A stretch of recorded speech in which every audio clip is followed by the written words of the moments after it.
বিষ্ণু বললেন আল কবর রাউদাতুম মিন রিয়াদিল জান্নাহ আও হুফরাতুম মিন হুফারিন নার। কবর হলো কারো জন্য জান্নাতের বাগান, কারো জন্য জাহান্নামের গর্ত।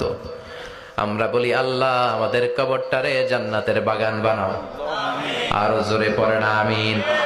আবার বিষ্ণু বললেন ইন্নাল কবরা আউয়াল মানজিল মিন মানাজিলিল আখিরাহ। কবর হলো আখিরাতের মঞ্জিলগুলোর প্রথম মঞ্জিল।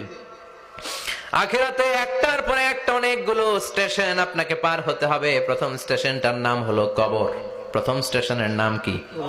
এই কবর নামক স্টেশনে যদি আপনি মাফ পেয়ে যান, সামনের সব স্টেশনগুলোতে মাফের ব্যবস্থা করবে কে? আল্লাহ।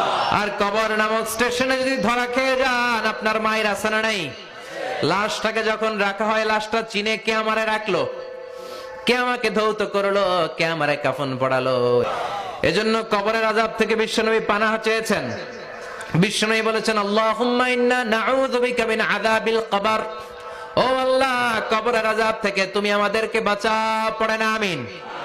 কবরে মুমিনদেরকে 4টা প্রশ্ন করা হবে, কাফিরদেরকে 3টা প্রশ্ন। চিৎকার করে বলেন মুমিনের প্রশ্ন কয়টা? আর জোরে বলেন। প্রথম প্রশ্ন মার রব্বুক, তোর রবের নাম কি? আমরা কি বলবো? আল্লাহ আমারে রব, এই রবি আমার সব, দমে দমে তনু মনে তারি অনুভব। আল্লাহ আমারে রব, এই রবি আমার সব। পড়েন আমিন। দ্বিতীয় প্রশ্ন আমার দিন, উত্তর দিনের নাম কি, ধর্মের নাম কি? তৃতীয় প্রশ্ন আমান হাযার রাজুল, এই লোকটাকে কে? আমরা বলবো মুহাম্মদ সাল্লাল্লাহু। 3টা প্রশ্নের উত্তর যখন আপনি কবরে করে দিতে পারবেন, অতিরিক্ত একটা প্রশ্ন ওয়ামা ইলমুক, এই যে 3টা প্রশ্নের উত্তর পাল্লা, কেমন করে উত্তর জানলা? কোত্থেকে শিখেছো? নকল করে আনছো কাফনের কাপড়ে? পরীক্ষার হলে নকল আছে না নাই? হাতে নকল আছে না? পায়ে নকল, মোজার ভিতরে নকল আছে না নাই? মোবাইলে নকল আছে না নাই? নকল থেকে আল্লাহ তুমি বাঁচাও। আরো আস্তে কোন আমিন। কিভাবে জানলা? কেমন করে 3টা প্রশ্নের উত্তর শিখলা? What is the source of your knowledge?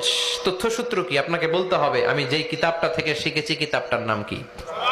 চিল্লায় বলেন কি নাম? আসে আর চলে যায়। প্রতিদিন মাইকে অ্যানাউন্স শুনি অমুক এলাকার অমুক লোক নাই। দাদা গেল, বাবা গেল, বড় ভাই গেল, আত্মীয় স্বজন গেল, আমাকেও যেতে হবে, এই চিন্তা মাথায় নাই। চিল্লায় এখন ঠিক কিনা? এজন্য লাইফটা হলো one time, one chance. Second কোনো চান্স আপনাকে দেয়া হবে নাকি? কাফেররা বলবে ইয়া রাব্বি আরেকটা সুযোগ দেন। লাউ আন্না লানা কাররা ইয়ানি মাররা, আল্লাহ আরেকটা সুযোগ যদি পেতাম